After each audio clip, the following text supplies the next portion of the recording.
Perfecto. Pues bueno, les decía, este es el currículum del doctor José Barba, quien esa tarde pues, nos deleitará con la plática. Pepe, muchas gracias por este tiempo, por la oportunidad de compartirnos y además pues aprovechando la maravilla de la tecnología que ahora pues se ha convertido parte en el día a día por estar con nosotros allá desde tu tierra, la bella Aguascalientes y pues bueno, estamos aquí. Compartirles también, ya para dejar el micrófono a Pepe, si tienen alguna duda, pregunta durante el desarrollo de la plática, por favor no duden en vertirla, puede ser a través del chat y con mucho gusto les podemos ir dando desahogo, vamos a poder ir avanzando para efecto de poder pues atender cualquier duda al respecto y poderla deshogar de la mejor manera o de manera hilada al tema que estemos tratando. Entonces, pues bienvenidos, muchas gracias y adelante, Pepe, es tu tiempo. Muchas gracias. Muchas gracias, amigo. Pues un gusto, un placer estar aquí con todos ustedes. Agradecerte, mi querido Marcos, por la oportunidad, por el foro, por el espacio. Siempre he admirado mucho esa capacidad que tienes de convocatoria y de buscar acercar a todos los contribuyentes información que les resulte útil, necesaria para el cumplimiento de las obligaciones fiscales. Digo, tú también como un gran experto en materia fiscal y compañeros también ahí de la Procuraduría. Y bueno, pues ahora desde estas trincheras en la iniciativa privada nos toca apoyar a los contribuyentes para que puedan hacerle frente a las diversas obligaciones, a los diferentes requerimientos que la autoridad fiscal está implementando día con día, como es esta obligación de la cuestión de beneficiario controlador. Me gustaría comenzar con un poquito la perspectiva y el antecedente de por qué tenemos esta figura del beneficiario controlador o por qué al día de hoy le estamos dando importancia o relevancia a la cuestión de beneficiario controlador. Al final, el trasfondo de esta nueva obligación tiene que ver con información, datos. Datos que cada vez que la autoridad requiere información, está obteniendo lo necesario para poder ser mucho más precisos en el ejercicio de sus atribuciones y sobre todo en el esquema de identificar si un contribuyente está o no cumpliendo debidamente sus obligaciones de carácter fiscal. Y bueno, la realidad es que hemos vivido una evolución, nos ha tocado ver una evolución en la manera en que la autoridad ejerce esas facultades. Pasamos seguramente a muchos de ustedes les tocó estas auditorías en las cuales pues era una cuestión de sectores, ¿no? A veces veíamos que el sector industrial era el que estaba siendo auditado, o el sector automotriz, o el sector profesionistas médicos o abogados, etcétera, porque la autoridad lo que hacía es que era campañas de auditoría en función de puntos de riesgo. ¿Por qué? Porque toda la información o más bien procesar toda la información que recibía la autoridad a través de las declaraciones manuales que se presentaban en aquellos formatos rosas que se presentaban, se llenaban de manera manual o en algunos casos ahí con máquina de escribir eléctrica, pues procesar toda esa información era complicado, ¿no? Era muy complicado para la autoridad. Viene el año 2014 y viene una pues tecnificación por parte de la autoridad. Empezamos a toparnos con conceptos como el comprobante fiscal digital por internet, con el tema de la firma electrónica avanzada, la contabilidad electrónica, el buzón tributario. Y finalmente toda esta información fue requerida o fue necesaria para que la autoridad comenzara a optimizar su manera de auditar. Insisto, al día de hoy, incluso al día de hoy, no existe la capacidad de infraestructura humana como para que la autoridad fiscal pueda revisar a todos los contribuyentes. Entonces, ¿qué hace la autoridad? Bueno, pues sabes qué, lo que voy a buscar es mejor, en lugar de que nosotros seamos más bien que la autoridad sea la que nos venga a revisar a nosotros, seamos nosotros los que acudamos con la autoridad para efectos de demostrar que estamos cumpliendo con nuestras obligaciones fiscales. Recordemos que vivimos en un esquema en donde la determinación del cumplimiento de las obligaciones es nuestra. El artículo 6 del Código Fiscal de la Federación dice que es obligación de los contribuyentes determinar el cumplimiento de sus obligaciones y hacer el pago de sus obligaciones fiscales, y que le corresponde a la autoridad fiscal, en su caso, poder revisar ese cumplimiento de obligaciones. Es decir, partimos del principio de buena fe de que nosotros como contribuyentes vamos a decirle a la autoridad, mira, aquí está el cumplimiento, aquí están mis impuestos, esto es lo que me toca pagar, y la autoridad puede, dentro de del tiempo que le marque el Código Fiscal, revisar si este cumplimiento es correcto o no, ¿vale? Pero insisto, pues la autoridad no tiene la posibilidad de hacer esta revisión, no tiene toda esta información para poder ir directamente. Entonces viene la tecnificación. Y con la tecnificación implicó obtener información. La autoridad tiene un documento que es una fuente de información importantísima, que es el CFDI. El CFDI da toda la información que nosotros necesitamos o que la autoridad necesita para verificar con quién estamos teniendo operaciones, por qué importe, por qué concepto, cómo nos van a pagar, cuándo nos van a pagar, etcétera. Toda esa información la desprende la autoridad del CFDI. Y después vienen los avisos que presentamos de manera electrónica, y también viene la contabilidad electrónica. Es decir, la autoridad se ha estado llegando de mucha información para efectos de tener o identificar dónde puede haber un incumplimiento, y por lo tanto, a partir de ese incumplimiento, verificar si la información que ella tiene es correcta, o bien la información que nosotros le dimos incorrecta. Y la verdad es que estos esquemas les han funcionado bien a la autoridad. Y les han funcionado muy bien porque podemos ver en esta gráfica cómo ha optimizado la autoridad el tema de la fiscalización. Si nosotros vemos en el año 2018, por cada 100 pesos que recauda la autoridad, en el año 2018 tenía que invertir 38 centavos. O sea, ni siquiera un peso. Para recaudar 100 pesos se invertían 38 centavos. Al año 2022 optimizaron esas cantidades. Y con solo 26 centavos se podía recaudar esos 100 pesos. Es decir, la autoridad está logrando esquemas en los que no le cuesta dinero recaudar. ¿Cómo? Pues obviamente con información y con diferentes esquemas tecnológicos que sabemos: las cartas de invitación, la cancelación del certificado de sello digital, los esquemas de revisión profunda, etcétera, etcétera. ¿Vale? Bueno, ahora bien, esto realmente ha implicado un verdadero beneficio económico. Veamos esta gráfica. En esta gráfica podemos ver que durante todo el sexenio del expresidente Enrique Peña Nieto se recaudaron 630,700 millones de pesos. Eso fue la recaudación.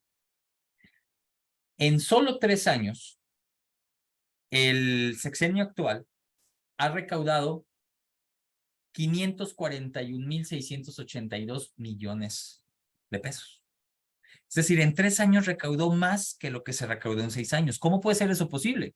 Si en esos 3 años de la gráfica que estamos viendo del actual gobierno hubo pandemia. O sea, ¿cómo habiendo pandemia hubo tanta recaudación?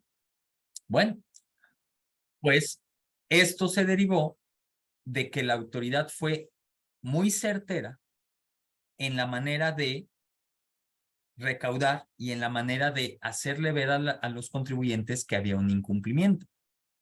Desde mi punto de vista, creo que sí la podríamos a lo mejor denominar como un tema de terrorismo fiscal, porque a través de cartas de invitación, a través de requerimientos, a través de mensajes, la autoridad lo que hizo fue recaudar mucho, hacer que los contribuyentes se acercaran y pagaran impuestos, ¿vale? ¿Por qué es esto? Bueno, pues porque la autoridad está implementando una estrategia muy simple, el ABC. Tengo que aumentar la eficiencia recaudatoria, tengo que buscar bajar la ilusión y la evasión fiscal y tengo que combatir la corrupción. Y sabemos que esa es una política actual que tiene el gobierno, ¿no? Entonces, el SAT dijo, bueno, ¿cómo le hago para recaudar más información sin que me cueste tanto? ¿Cómo le hago para erradicar la ilusión y la evasión fiscal sin que me cueste tanto? Pues tengo que tener más información. Tengo que tener datos. La realidad es que tengo que tener datos. El SAT se dio cuenta que la información es poder.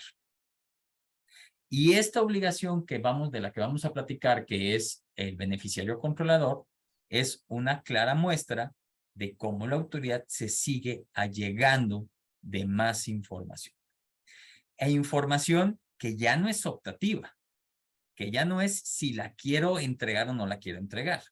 Es información que ahora forma parte, veremos, de la contabilidad, o sea, ya tiene el carácter de contabilidad para efectos fiscales, y que aparte trae repercusiones económicas importantes en cuanto a imposición de multas si no cumplimos con las obligaciones, ¿vale?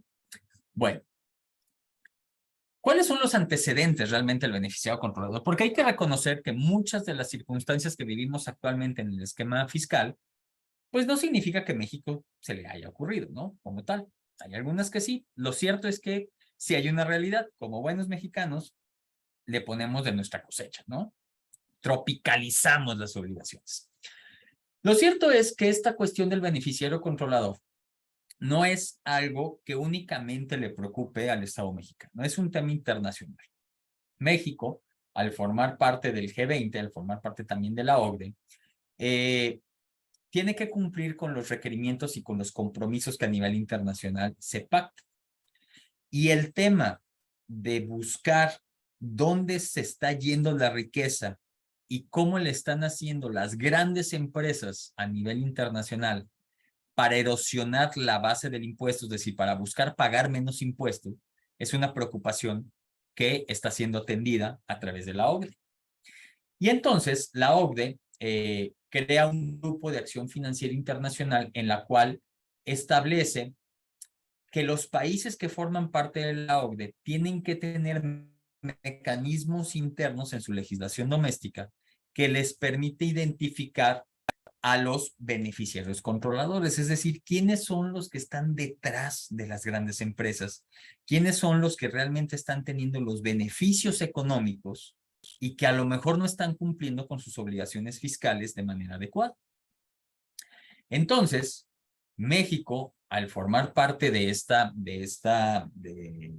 estos grupos, pues tiene que implementar mecanismos para efectos de poder informar a nivel internacional que está tomando las medidas para identificar o a estas personas y sobre todo que esta información en su momento pueda ser compartida a nivel internacional y que la OCDE, los países que forman parte de la OCDE, tengan herramientas para poder identificar hacia dónde se está yendo el impuesto y quiénes están detrás de las grandes estrategias para no pagar impuestos, ¿no?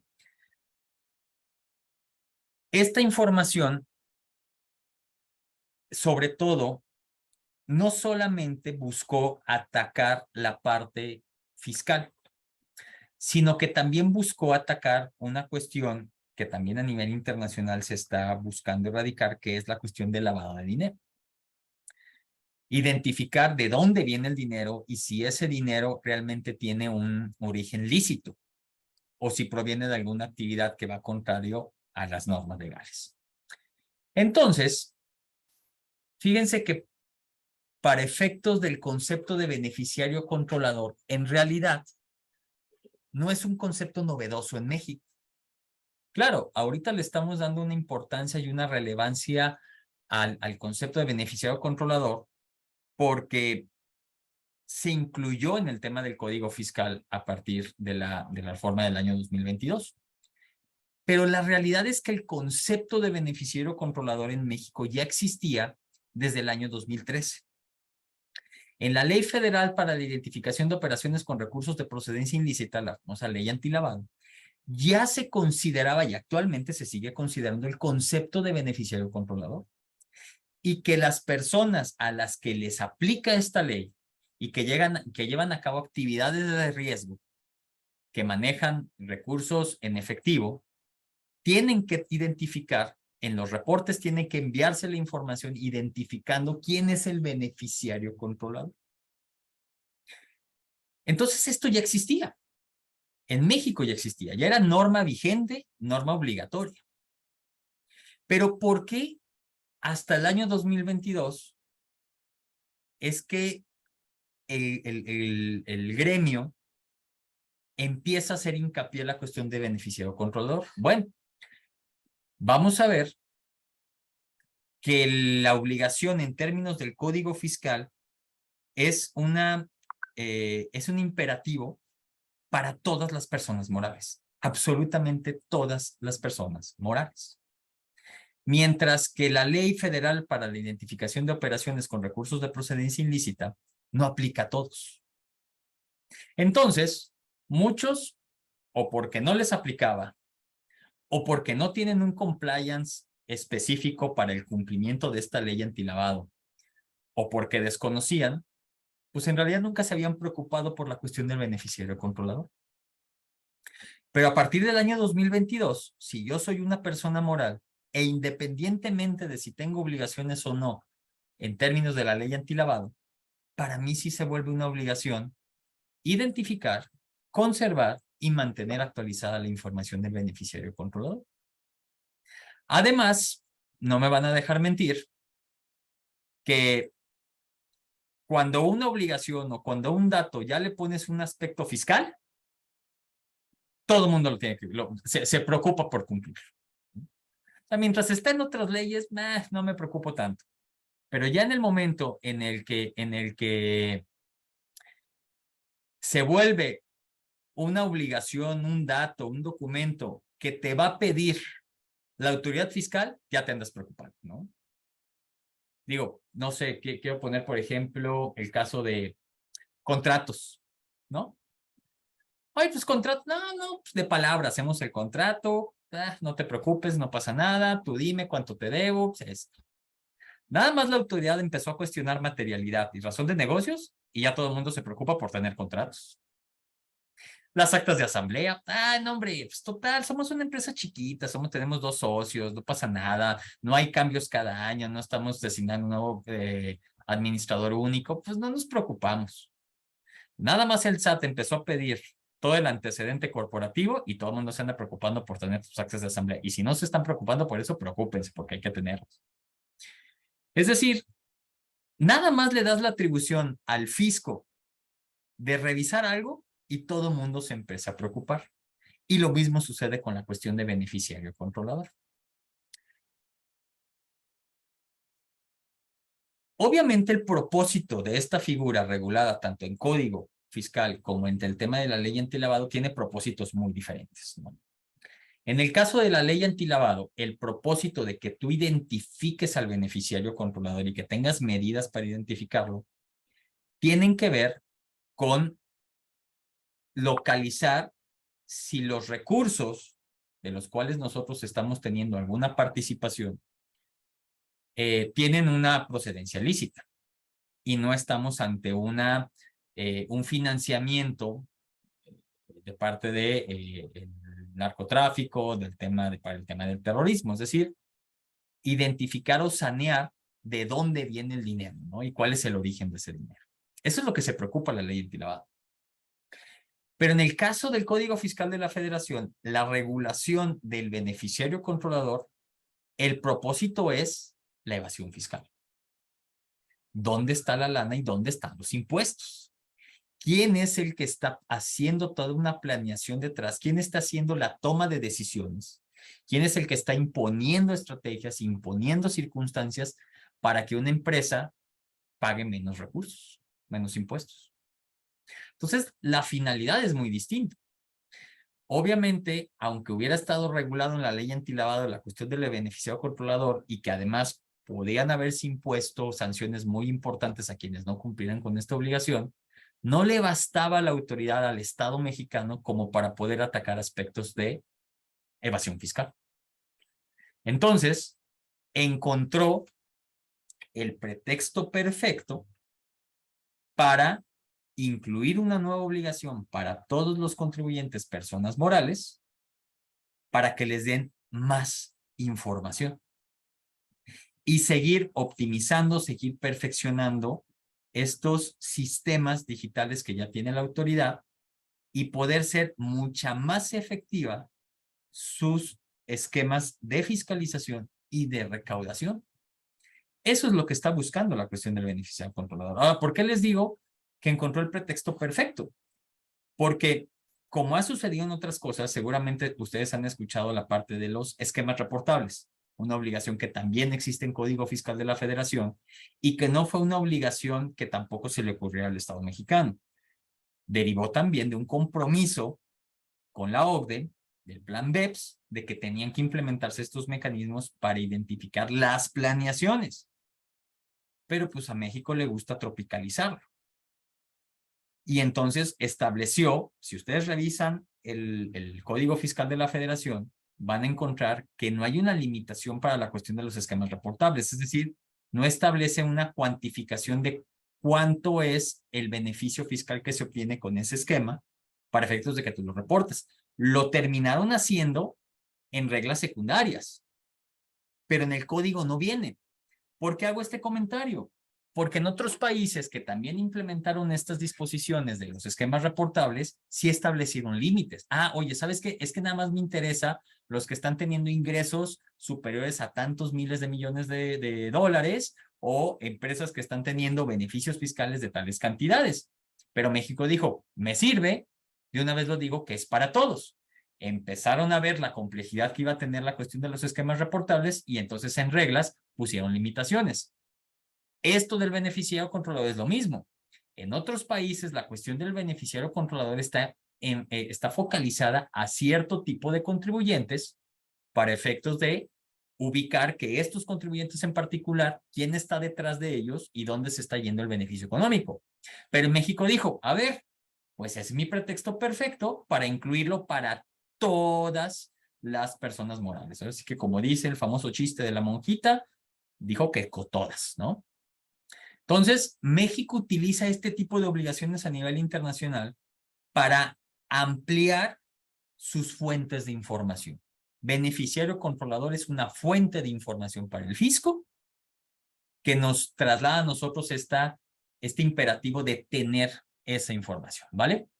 Bueno, ¿dónde lo vamos a encontrar regulado? De inicio, lo vamos a encontrar en el Código Fiscal de la Federación, en el artículo 38b ter, el cuater y el quinquis. O sea, en 3 artículos, básicamente es de donde se desprende esta obligación de que todas las personas morales tendrán que identificar al beneficiario controlador y que tendrán que tener la información y conservarla y mantenerla actualizada.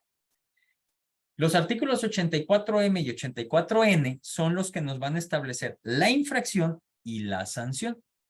¿De a cuánto va a ser? ¿De a cuánto nos va a costar no cumplir con las obligaciones?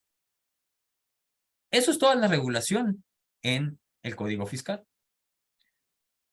Es en resolución miscelánea fiscal en las reglas 2.8.120 a la 23, donde vamos a empezar a encontrar cuáles son los criterios para identificar al beneficiario controlador, qué mecanismos tenemos que tener implementados para tener actualizada esa información, qué información en particular es la que tenemos que tener y además qué información tienen que tener los notarios y los corredores, porque la cuestión del beneficiario controlador también aplica para corredores y notarios y para el tema de los fideicomisos, ¿no?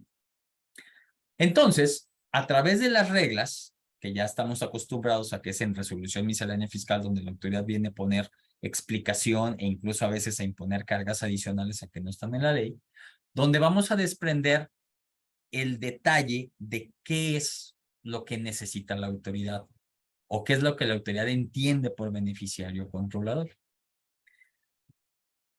Hubo una controversia en cuanto a que esta información que nos estaba pidiendo la autoridad era información sensible, datos personales de los socios, de los accionistas, y que en términos del artículo 16 y en términos de la Ley Federal de Protección de Datos Personales en posesión de los entes obligados, pues que tendría que haber un consentimiento. El INAI hizo un análisis y emitió un acuerdo donde señaló que esta información derivado que tiene un propósito de evitar la evasión fiscal y que al ser una obligación que está establecida en la ley por mandato legal, no está sujeta a un previo consentimiento de la persona de entregar esa información, sino que por ser un mandato legal, esa información sí tiene que ser entregada al fisco y el fisco tiene que tener mecanismos de protección de esa información. Hace poco salió por ahí un criterio, no sé si recordarás, Marcos, compañeros, que hacía referencia a que la Corte declaró una inconstitucionalidad de un artículo de código donde decía que no se podía proporcionar datos personales. Entonces todo el mundo dijo, pues está perfecto. Entonces muchas de las obligaciones que tenemos de entregar información sensible, pues ya no va a ser constitucional. Lo cierto es que ahí esa información, este pronunciamiento que sacó la Corte, que fue un comunicado todavía, si mal no recuerdo, todavía no sale la tesis o el engrose, hace referencia a que tú como persona física podías obtener información del SAT de los titulares de los certificados de sello digital o de las firmas electrónicas, es decir, que te dijeran quién estaba detrás de esa información. Entonces, la Corte dijo, a ver, no, momento, eso no lo puedes hacer. Fisco, tú no le puedes dar información personal a terceros porque esa es información sensible. Tú tienes que resguardar esa información. Entonces, este artículo que permitía eso se declaró inconstitucional.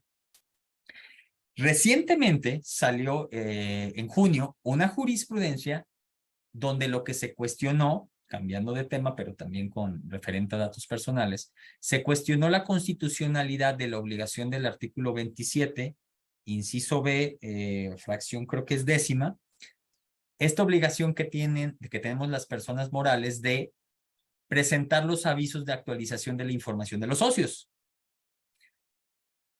Ahí la Corte dijo, a ver, eso es constitucional, porque esos avisos que tú presentas con la información de los socios o accionistas tiene como finalidad, de acuerdo a la exposición de motivos, erradicar la evasión fiscal. Y no le aplica tampoco el previo consentimiento porque es una obligación que está en ley. ¿Por qué hago estos comentarios?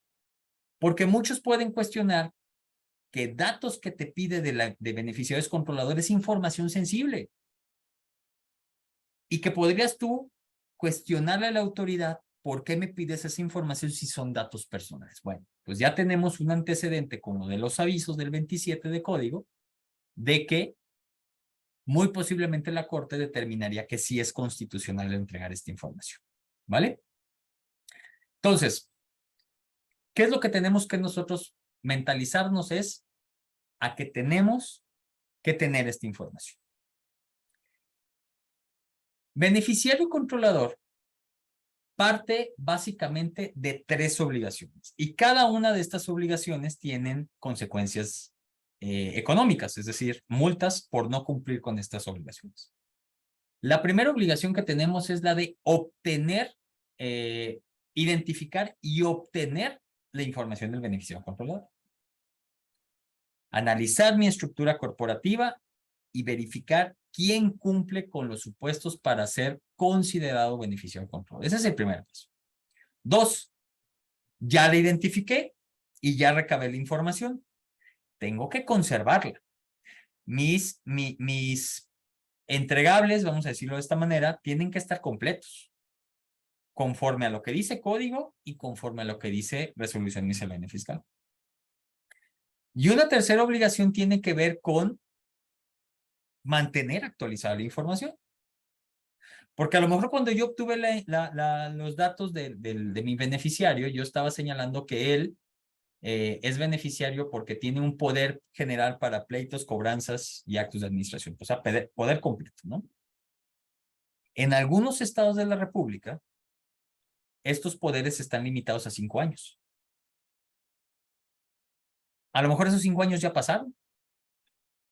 Y yo no actualicé la información de mi manual y yo sigo considerando a Juanito Pérez como un beneficiario controlador cuando él, por cuestión de temporalidad en su poder, ya no tiene ese carácter.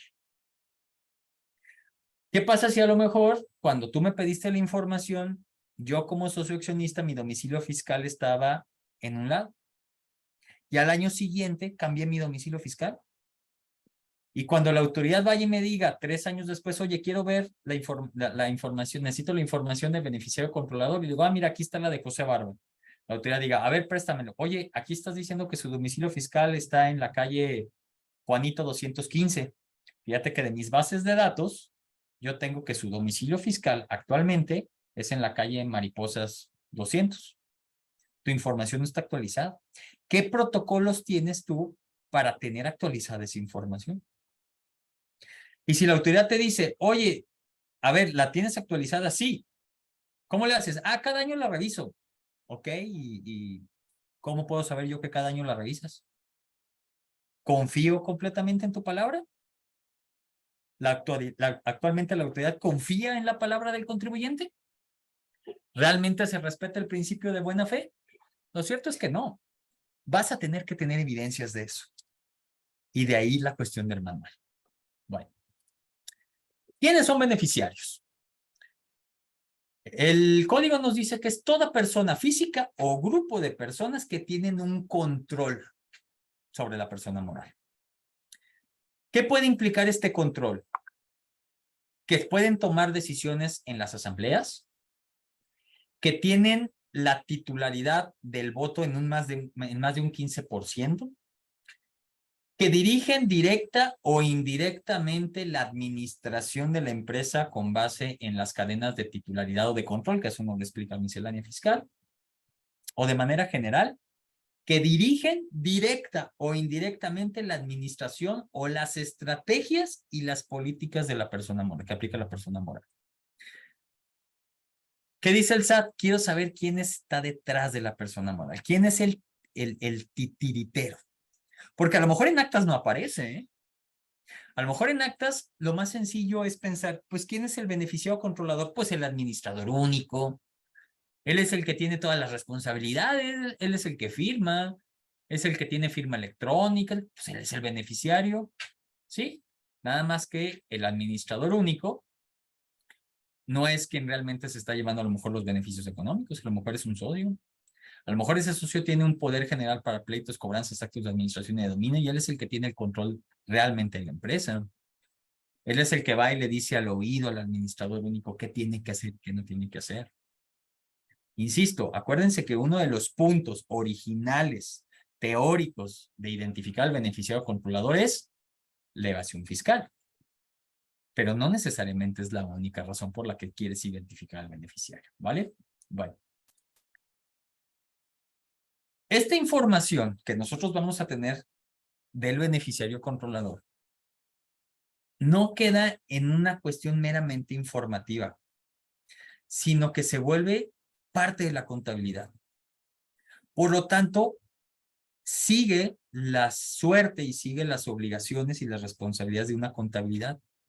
Conservación, mantener la disponibilidad, que esté actualizada, que sea fidedigna, que sea analítica, que esté debidamente organizada. Es decir, debe de cumplir con lo que señala el 27, el 28 de código y el 33 del reglamento. Y además, nos establece el Código Fiscal de la Federación y las reglas, que como tiene características de ser contabilidad electrónica, la autoridad puede requerirle a otras autoridades información para verificar que lo que nosotros le estamos diciendo es correcto. ¿Sí? O sea, insisto, la autoridad no se va a basar única y exclusivamente en lo que yo le diga. Tiene manera de corroborar y de preguntar si lo que yo le estoy mencionando es fidedigno, ¿sale? Y luego nos dice, bueno, como es parte de tu contabilidad, cuando yo vaya y te requiera la información de beneficiario controlador, tú vas a tener solamente 15 días para entregarme esa información. Me vas a poder pedir una prórroga de 10 días más si es que no la tienes la información completa. Entonces, muchas personas están diciendo, ah, bueno, pues entonces no pasa nada. Ahí cuando venga la autoridad, pues preparo la información y se la entrego, ¿vale? Entonces, la autoridad va a decir, ok, la primera pregunta que yo les haría es, ¿15 días va a ser suficiente para que tú identifiques, integres, establezcas un plan de conservación de la información y de actualización de la información? Yo creo que no. No se están dando cuenta de lo que implica un manual de cumplimiento en cuanto a la información del beneficiario controlador. 2, bueno, no la voy a tener, pero le pido una prórroga de 10 días. Ok, las prórrogas parten de la premisa de que es información que sea de difícil obtención para una persona, porque como esta información es contabilidad, pues la debes de tener. ¿Por qué me vas a pedir prórroga? Si esto lo debes de tener desde el 1 de enero del año 2022 que entró en vigor la obligación. ¿Por qué en 2024 no la tienes? ¿No? Y 3, bueno, ok, suponiendo sin conceder que la autoridad te da la prórroga, seamos positivos. La autoridad te va a decir, ok, perfecto, te doy la prórroga. Le vas a decir, aquí está mi información. Ok, compadre, muy bien. Esa información, ¿cuándo la identificaste o cuándo la elaboraste? No, pues ahorita que me la acabas de pedir en 2024. Ok, la obligación entró desde 2022. Se supone que tú desde 2022 la tendrías que haber tenido ya lista y tener protocolos de actualización en 2023 y en 2024. Ok, a lo mejor, tal vez, no te voy a sancionar por no tener identificado, pero te puedo sancionar por no haber conservado la información desde que entró en vigor la obligación, o te puedo sancionar por no tener mecanismos para que me demuestren que la tienes actualizada. Entonces, ojo con esto, porque puede ser una trampa. O sea, insisto, yo he escuchado a muchas personas que dicen, no pasa nada.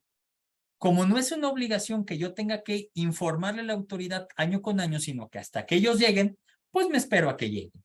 No pasa nada. Sí, nomás que estas disposiciones siempre tienen una trampa. Y hay que tener mucho cuidado con eso, ¿vale?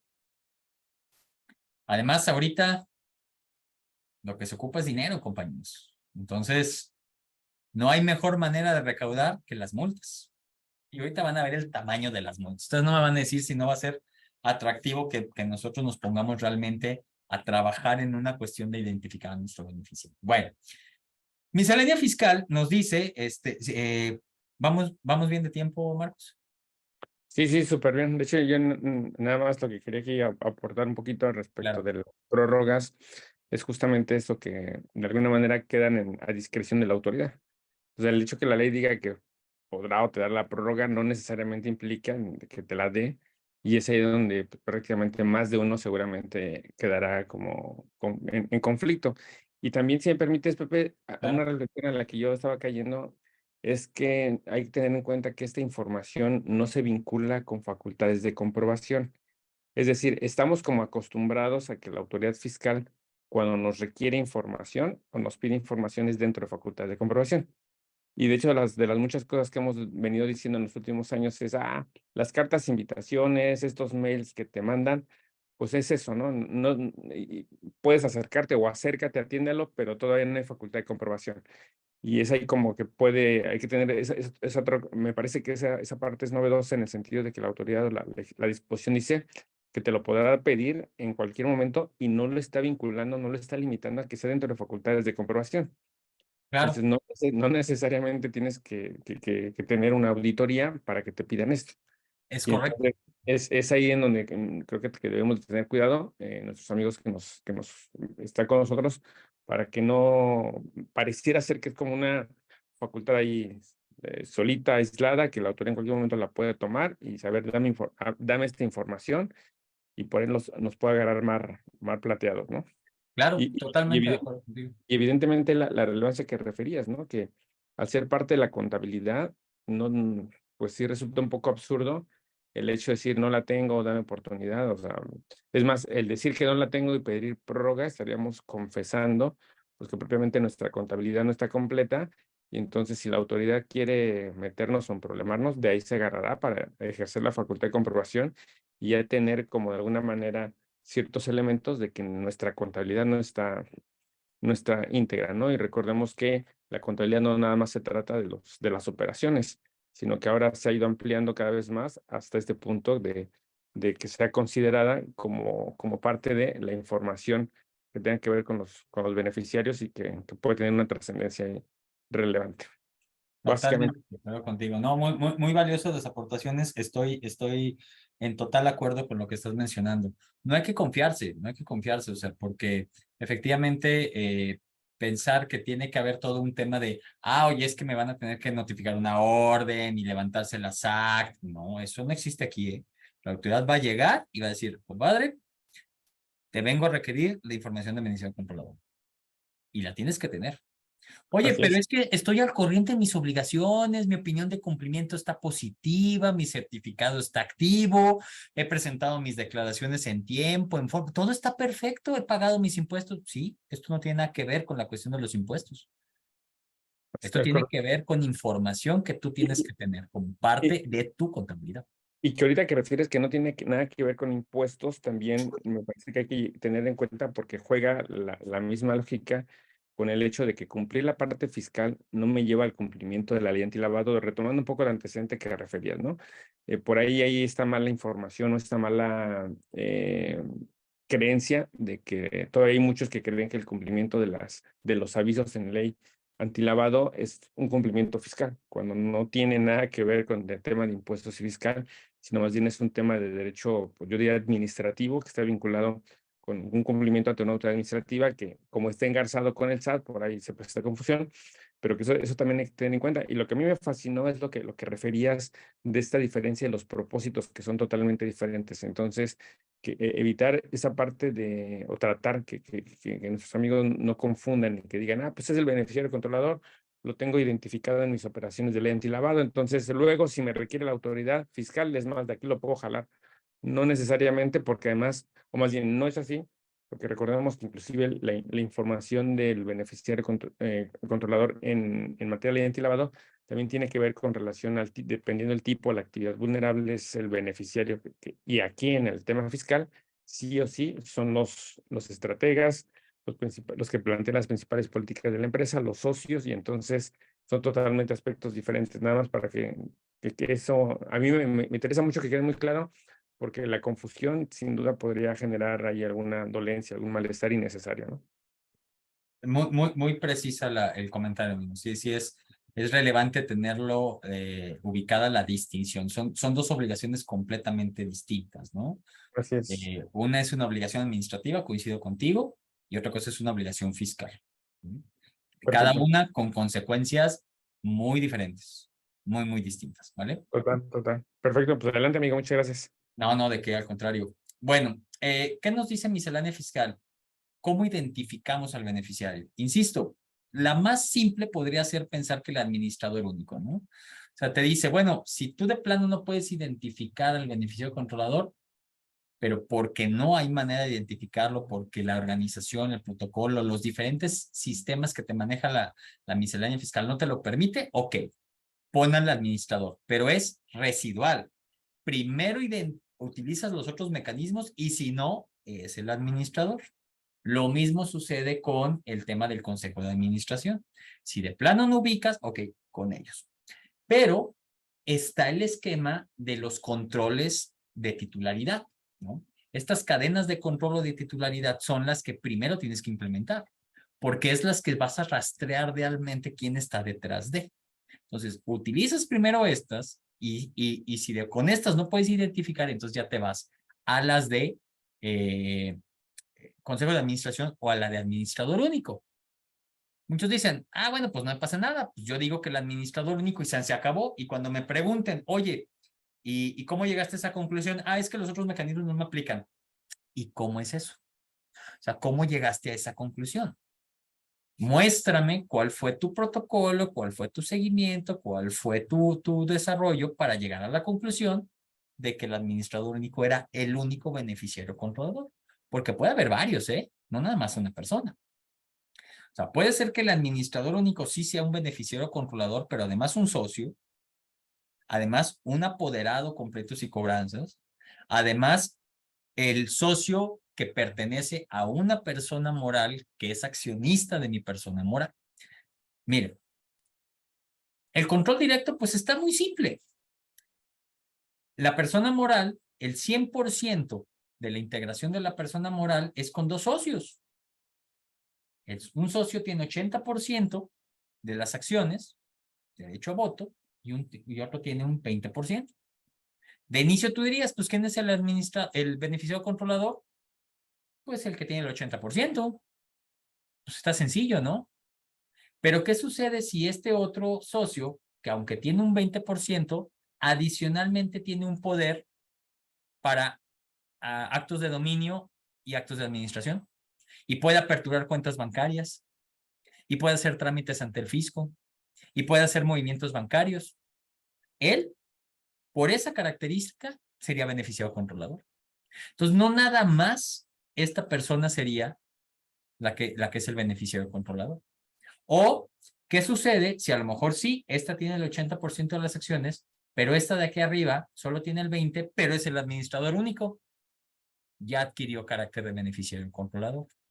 O sea, no es tan básico el señalar por ahí. Me han comentado algunas personas, no hombre, pues yo en una tablita de Excel lo hago, en una tablita de Excel ahí pongo, hago mi papel de trabajo, acciones tantas, este es beneficiario controlador, le pongo el nombre y se acabó el show. No, eso cuando le digas a la autoridad te va a decir, muy bien, ¿y qué más tienes? ¿Cómo llegaste a esa conclusión? ¿Dónde están tus protocolos de que aplicaste los métodos? ¿Cómo identificaste? Bla, bla. No lo van a tener. ¿Sale? Vamos al control indirecto o la cadena de control. Aquí empiezas a desglosar. Esto es lo que quiere la autoridad, ¿eh? En una empresa donde está integrada por participación accionaria de dos empresas distintas con diferente porcentaje, vemos que esta del 80%, esta que tiene el 80% de esta empresa, está integrada a su vez por otras dos personas morales. Y esta persona moral que tiene el 90% está integrada por una persona que tiene el 80% y por varias personas que tienen el 20%. ¿Quién es el beneficiario controlador? Esta persona de acá. Porque ella ejerce control mayoritario sobre esta, que a su vez ejerce control mayoritario sobre esta, que a su vez ejerce control mayoritario sobre esta. En una posición muy simplista, esta diría, a ver, no, pues fíjate que mi persona moral está integrada por dos personas morales, no hay personas físicas. ¿Quién es el beneficiario controlador en esta? El administrador único. Y dejas completamente de fuera a esta persona de acá. O, ¿quién es el administrador? ¿Quién es el beneficiario controlador en esta? El consejo de administración. Perfecto, sí cumple. Pero ¿qué pasa con esta? Dejas fuera. Porque en tu método para identificar al beneficiario no consideraste a esta persona. ¿Sale? Bueno, ¿qué tenemos que tener? Lo que hace miscelánea fiscal es un checklist de toda la información que debe de tener. Pero ojo, no toda aplica para todas las personas morales. O sea, el hecho de que tú agarres miscelánea fiscal y digas, pues cumplo con esto y se acabó. No, porque no todo cumple. Y sobre todo, hay casos en los que ni siquiera voy a tener esa información. ¿Y qué procede ahí? Viene el tema de las preguntas frecuentes. Bueno, no me voy a poner a leerla toda, pero pues obviamente tenemos que tener identificados nombres y apellidos de los beneficiarios, sus alias, fechas de nacimiento, en su caso fechas de función, país de origen, sus CURP o equivalentes, sus claves del RFC, su domicilio fiscal, correos electrónicos, números telefónicos, domicilios particulares, cuántas acciones tiene, de qué clase, de qué valor, cuánto fungen esas acciones dentro del capital de la persona moral, el estado civil de esa persona física, quién es su cónyuge, cuál es el régimen patrimonial que tiene, la identificación del cónyuge o del concubino, de la concubina en su caso, qué relación tiene esa persona física con la persona moral, es decir, qué cargo tiene, qué control es el que está ejerciendo, un control directo o un control indirecto, ¿por qué lo tengo clasificado de esa manera? ¿Desde cuándo adquirió el carácter de beneficiario? ¿Cuándo terminó el carácter de beneficiario controlador? Si hay personas morales que tienen participación dentro de mi persona moral, ¿cuándo se constituyeron? ¿Cuál es su RFC? ¿Dónde está su nacionalidad? ¿Dónde está su RFC? Datos para tener ubicada a esa persona moral. No está tan simple. Es mucha información la que se tiene que tener y no toda esa información aplica. De ahí la importancia de los acompañamientos, ¿no? Ahora bien, ya dijimos, no basta con identificarlo y no basta con tener esa información. Tengo que tener protocolos. Miscelánea Fiscal nos dice que tengo que tener protocolos internos, primero para conservar la información. Y que si el área de recursos humanos o el gerente del área fiscal se va, quien llegue a sustituirlo, sepa que está ahí la información, tenga control sobre la información y que no se pierda esa información posteriormente. Pero además, nos dice que tenemos que tener implementados mecanismos que den certeza de que esa información está actualizada, lo que les mencionaba hace un rato. No basta con que yo les diga que cada año la reviso. ¿Cómo me cercioro de que efectivamente cada año la reviso? ¿Qué evidencias tengo? ¿Qué protocolos? ¿Qué mecanismos tengo para yo poder, para poder demostrar que esa información es vigente? Porque incluso nos dice, oye, cada que hay un cambio de información, tú tienes 15 días para actualizar esa información. ¿Cómo demuestro yo que esa información se actualizó a los 15 días? ¿Es monumental y en ciertos puntos hasta imposible creer que la autoridad pida esto? Sí, pero lo pide. Y yo tengo que tener evidencia de ello. Con el paso del tiempo, ustedes van a ir escuchando cada vez más y más y más este concepto del compliance. Justamente tener protocolos, tener procedimientos para evitar caer en incumplimientos. Y específicamente esta obligación de beneficio controlador, necesitas tener tu compliance específico. Como comentaba hace un rato Marcos, tienes que tener un compliance para el tema de lavado, de ley antilavado. Si yo soy de los obligados a esa ley, tengo que tener un compliance. Porque tengo que presentar avisos, tengo que tener información de las personas que me están pidiendo servicios, tengo que tener mucha información. Y no todos la tienen, no todos se preocupan por eso. Entonces, la cuestión del compliance es algo de lo que nos tenemos que familiarizar al día de hoy, como una manera de tener herramientas para demostrar que estamos cumpliendo, que estamos haciendo todo lo necesario para cumplir. Bueno, ¿qué implica no tener o no cumplir la obligación de beneficiario controlador? Multas. Y no son multas económicas, ¿eh? Fíjense, por no obtener, conservar o presentar la información, o sea, no identificar, no obtener, no conservar o no presentar la información, las multas pueden ir desde 1,5 millones de pesos a 2 millones de pesos por beneficiario. Si la autoridad llegara y dijera, oye, compadre, yo estoy viendo que en tu estructura corporativa tienes 4 beneficiarios, te voy a imponer la multa mínima. 1,5 millones por cada beneficiario. O sea, 6 millones de pesos es lo que te voy a imponer de multas.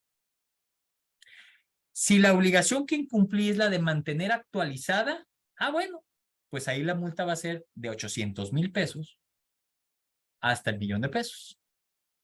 Nuevamente, A lo mejor sí tengo la información de los 4 beneficiarios que dice la autoridad, pero no tengo manera de demostrar que está actualizada la información. Ah, bueno, pues son bajita la mano, tranquilo, así, 3,200,000 pesos de multa por los 4 beneficiarios, de 800 cada uno.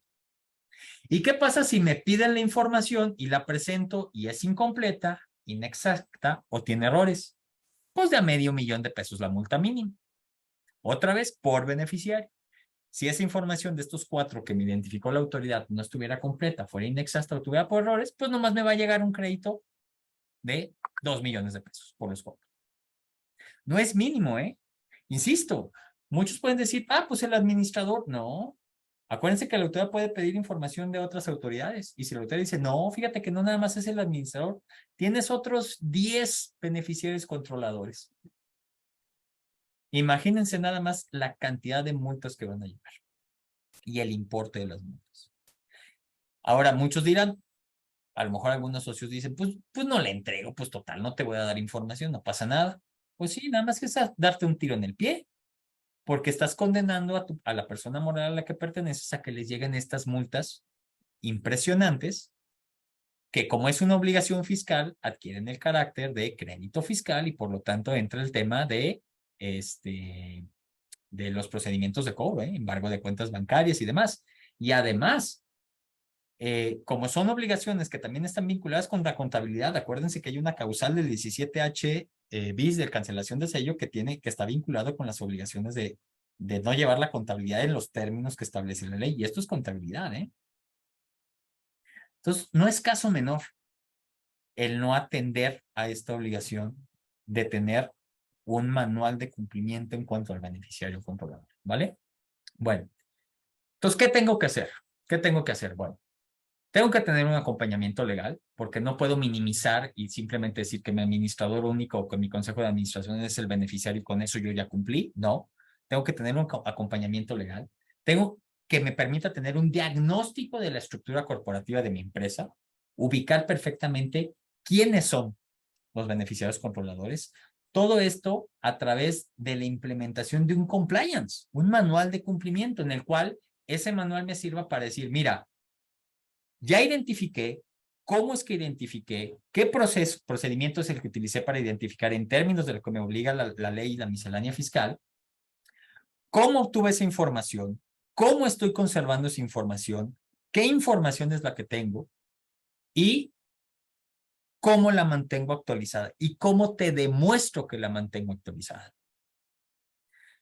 Hay por ahí, algunos preguntaban, decían, oye, hay información que no voy a tener, que los socios en el extranjero no me van a querer entregar.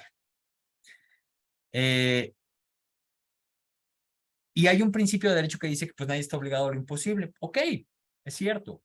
En una de las preguntas frecuentes de la página del SAT te dice que tienes que tener evidencias razonables y sustentables de que implementaste mecanismos para obtener la información y aún así no la obtuviste. Pero discutíamos por ahí en corto, mi buen amigo Marcos y su servidor, y decíamos, a ver, ¿qué tan sostenible va a ser que la autoridad llegue y me pregunte y me pide información de mis beneficiarios, que son mis socios o accionistas, y yo les diga, no, es que no me dieron nada y no tengo nada de información? Oye, pues son tus socios, ¿cómo que no los conoces? A lo mejor no tienes toda la información que te pide la regla, pero tienes que tener algo. ¿Qué mecanismos, qué protocolos tienes en tu manual para justificar que de 10 cosas, por poner un ejemplo, solo tienes 3? O que no tienes ninguna. Pero ¿hasta dónde va a ser razonablemente creíble que no tienes absolutamente nada de las personas que están detrás de la empresa, ¿no? La realidad, compañeros, es que esta obligación, a todos los amigos que nos están escuchando, no es un tema menor. Si nos estamos escudando en señalar que como no es una obligación que yo tenga que entregar y que tenga que reportar, me voy a esperar hasta que vengan, la verdad es que es una mala percepción. porque el tiempo no va a ser suficiente como para que tú prepares esa información. Y además, como bien comentó Marcos, en tus respuestas puedes implicar el reconocer que efectivamente no la tenías y eso es generación de multas. Y en segundo lugar, si dicen, ay, es una obligación más, no pasa nada. Les puedo decir que al día de hoy, el año pasado, no pasó nada, porque la autoridad todavía no tenía implementados los manuales para revisar esto. Este año 2023 ya tenemos conocimiento de que han empezado ya a requerir esta información a diferentes empresas. O sea, ya empezó a operar. Porque, insisto, se ocupa lana. ¿Sale?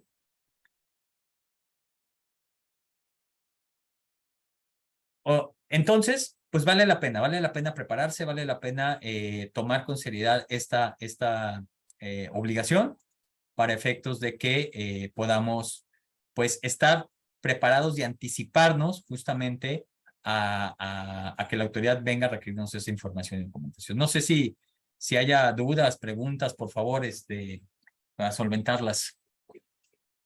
Muchas gracias, Pepe.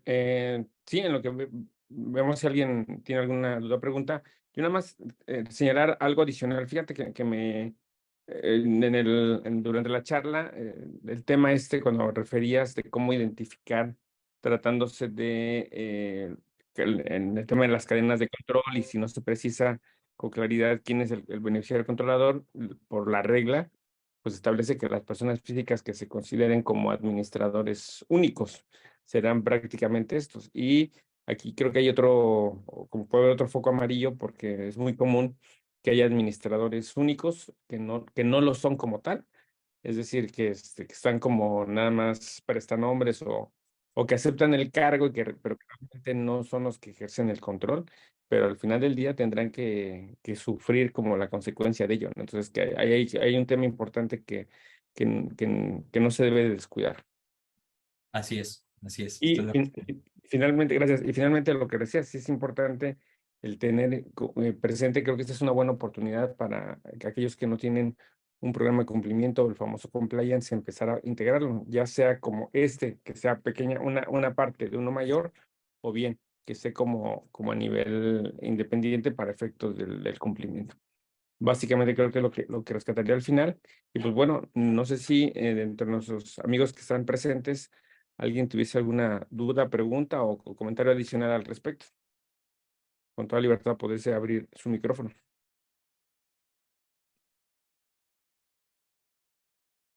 No se asusten, no soy el SAT. Por No, el me parece que momento, eres un excelente expositor y por eso, todo claro. no, sí, exacto, por el momento, sin dudas, estimados. Genial, Gracias. muchas gracias. Una pregunta, habla René, si quieres Maroma. Adelante, Por René, favor. gracias. Bueno, me gustó mucho el curso, la verdad es para reforzar esto, que de verdad es muy importante, no quiero quitarle el mérito. Quisiera saber si esta grabación lo podrían compartir para en caso de querer revisar algo más adelante, que es algo que no apunté o por ahí decirlo, ¿se va a compartir o no? Sí, René, con todo gusto. Después les vamos a hacer llegar a través de correo electrónico, de hecho, una pequeña encuesta de satisfacción para conocer su opinión y su retroalimentación, y ahí irá acompañado la liga para que puedan tener acceso a la grabación con todo gusto. Excelente, muchas gracias. Con Sí, gusto. y de cualquier manera también quedamos a las órdenes, René, ya sea con con el maestro Marcos, con tu servidor, cualquier duda que haya, con todo gusto. Digo, la realidad es que, como bien comenta Marcos, estamos en un muy buen momento para hacerlo, ¿no? O sea, para empezar, para identificar, tal vez comenzando con esta cuestión del beneficiario controlador y de ahí ir pasando al resto de las obligaciones que se tienen. Pero esto yo creo que por la cuestión del importe de las multas es algo que sí hay que prestarle atención. Es correcto. Muchas gracias. De nada. Con gusto. Perfecto. Pues bueno, si no hay alguien más que quisiera verter un comentario, no nos queda más que agradecer nuevamente su tiempo, la disponibilidad de estar con nosotros. Y bueno, Pepe, muchas gracias, tan siempre generoso con tus aportaciones, tus comentarios, con tu experiencia. Y pues bueno, estamos aquí atentos por si en algún momento alguien requiere más información, pues les podemos apoyar con mucho gusto. Al contrario, muchísimas gracias a ti, Marcos, a todos los que nos hicieron el favor de conectarse. Esperemos que haya sido de utilidad esta información E insisto, quedamos completamente a las órdenes para poder sacar adelante estos temas y estar preparados, ¿no? Yo creo que tanto Marcos como su servidor tenemos realmente un compromiso de ser asesores preventivos más que correctivos, ¿no? Esa es la realidad. Tenemos que evolucionar. Hay muchos que hasta que no está el problema deciden atenderlo. Y la realidad es que no. O sea, la realidad es que al día de hoy podemos ser preventivos y actuando de manera oportuna como es este tipo de cursos.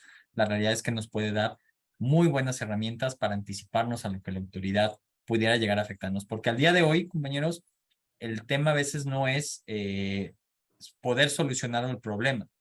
Eso se puede solucionar. El tema es el tiempo para solucionar el problema. Entonces, ¿cuánto tiempo una empresa puede estar sujeta a una cancelación de su certificado de sello digital, o cuánto tiempo puede estar una empresa sujeta a un embargo de cuentas bancarias que al final se va a resolver, pero que esto es cortarle completamente el oxígeno a la empresa, ¿no? Entonces, hay que ser preventivos. Nosotros de verdad quedamos a las órdenes. Les agradezco mucho la atención y espero que la información les haya sido de su utilidad.